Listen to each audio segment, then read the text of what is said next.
Bonjour à tous, les Stéphane, c'est Rem pour DLP Next et pour le premier épisode de ce calendrier de l'Avent. En effet, ces vidéos vous les avez peut-être attendues et on les a peut-être teasées en story, je ne le sais pas encore puisque je tourne cette vidéo quelques semaines avant le mois de décembre pour prendre de l'avance.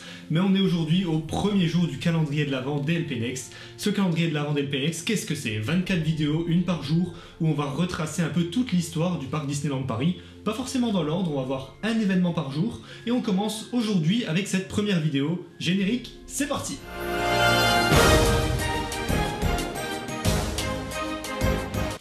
Le but de ces vidéos est donc de partager avec vous un petit moment chaque jour entre 4 et 5 minutes pour parler d'un événement qui a marqué Disneyland Paris. Nous allons commencer aujourd'hui avec un grand bond dans le temps. Peut-être pas aussi loin, non, toujours pas. Nous allons encore avancer de quelques années dans le futur et on se donne rendez-vous en 2007. 2007, qu'est-ce qui se passe? Si on fait les calculs, en 1992, Disneyland Paris ouvre ses portes. Depuis le temps que je le répète dans toutes mes vidéos, je pense que tout le monde est au courant. Si on fait les calculs, en 2007, le parc a donc 15 ans. Nous allons donc parler aujourd'hui de l'événement des 15 ans de Disneyland Paris. 15 ans, ça se fête, mine de rien, c'est un anniversaire assez important et Disneyland Paris a pour cela revêtu ses plus belles décorations et ce pendant 2 ans. On a l'habitude à force des célébrations qui durent extrêmement longtemps à Disneyland Paris et c'est une tradition puisque déjà pour les 15 ans, c'était le cas. Pour l'occasion, tout le parc a été décoré des plus belles décorations en hommage aux 15 ans de Disneyland Paris avec notamment des drapeaux partout sur Main Street qui rappelaient le 15, le grand 15 des 15 ans de Disneyland Paris.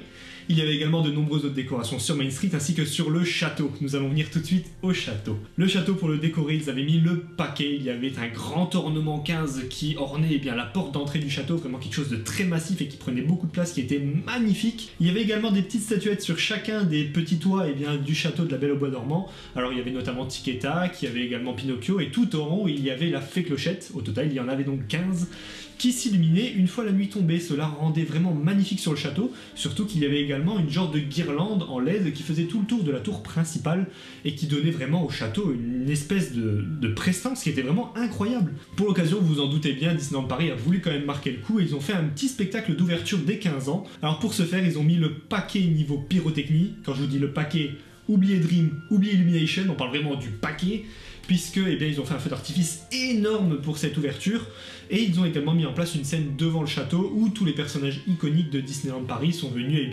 ouvrir cette cérémonie des 15 ans. Il y avait également tous les visages importants de Disneyland Paris qui sont venus célébrer ces 15 ans, ouvrir cet anniversaire qui a duré du coup pendant 2 ans. En dehors de ce spectacle, qu'est-ce qu'on a pu voir d'autre? Tout d'abord, c'est l'arrivée pour la première fois d'une projection sur le château. Pour l'ouverture, il y avait une projection qui était faite sur le château, et c'était vraiment quelque chose à l'époque qui était inédit. On n'avait pas connu Dream, comme je vous l'ai dit, et on n'avait pas connu Illumination. Il n'y avait donc presque jamais eu de projection sur le château. Il y avait bien sûr eu quelques petits événements où il y en avait déjà eu, mais c'est l'une des premières fois où le public peut observer cela. Et pour l'occasion, Disneyland Paris a donc projeté des grands visages de personnages sur le château. Ça avait de la classe. Bon, pour l'époque, c'était vraiment très très classe. Maintenant, nous, on a vu mieux, notamment avec Dream. Je parle pas d'Illumination. Mais à l'époque, c'était déjà... ça avait de la gueule, quoi. Les gens étaient surpris, ils avaient jamais vu ça. Ensuite, qu'est-ce qui se passait d'autre sur le parc? Une nouvelle parade, une parade Once Upon a Dream, qui a permis au public de découvrir les chars de la parade que nous aimions tous de Magic Everywhere. Cette parade, elle est arrivée pour les 15 ans. Vraiment une parade magnifique, avec des chars décorés des deux côtés de 2 thèmes différents. Donc quand les chars arrivaient de face, ils étaient décorés d'une façon, et lorsqu'on les observait de derrière, décorés d'une autre façon, permettant ainsi de retranscrire plus d'univers en une seule parade. C'était très bien joué de la part de Disneyland Paris, et une musique de parade qui était vraiment super. Je sais pas si je peux la mettre en vidéo, si c'est le cas, je mettrai un gros pause et je la passerai un petit peu, sinon ce sera la musique qui sera en fond. Vous pourrez aller la chercher sur YouTube, je mettrai le lien dans la description. En tout cas, pour ces 15 ans, Disneyland Paris a vraiment mis les petits plats dans les grands, notamment au Walt Disney Studios, puisque les Walt Disney Studios venaient d'ouvrir, et il faut dire que c'était pas vraiment une grande réussite. À l'époque, ils avaient ouvert avec 3 fois rien, il n'y avait vraiment pas d'attraction, il n'y avait pas la Tour de la Terreur, il n'y avait pas toute la partie Crush Coaster, Cars, et pas non plus la partie Toy Story.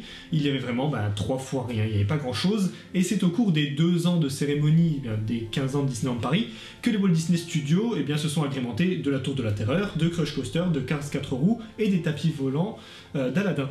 Des attractions qui sont maintenant iconiques et des immanquables du Walt Disney Studios et qui ont permis aux visiteurs de rester plus d'1 heure dans les Walt Disney Studios parce qu'à l'époque, il y avait vraiment pas grand chose. Walt Disney Studios, c'était pas un passage incontournable et ça ne justifiait pas de prendre 2 jours sur le parc. Voilà, j'ai essayé de tout commencer dans une petite vidéo pour parler un peu des 15 ans de Disneyland Paris et parler un peu avec vous de cet événement. Alors n'hésitez pas vous à mettre en commentaire ce dont vous vous rappelez de cet anniversaire des 15 ans, puisque moi malheureusement je n'étais pas présent sur place et je me suis basé principalement des vidéos que j'ai vues et des différents articles que j'ai vus sur internet. Tous les références sont dans la description. Et franchement, ça avait l'air d'être quelque chose de magique. J'ai vécu les 20 ans et les 25 ans de Disneyland Paris. Je n'étais pas là pour les 15 ans, mais ça avait l'air tout aussi grandiose. N'hésitez pas à me donner, vous, votre avis dans les commentaires sur comment vous aviez vécu cet événement à l'époque. C'était Rem pour DLP Next. N'hésitez pas à nous rejoindre sur Instagram pour continuer ce calendrier de l'Avent et à nous rejoindre sur YouTube, vous abonner pour ne rater aucune de ces vidéos que je me donne tant de mal à réaliser. N'hésitez pas à mettre un petit like si le contenu vous a plu. Rejoignez-nous sur les réseaux sociaux. C'était Rem pour DLP Next. Ciao!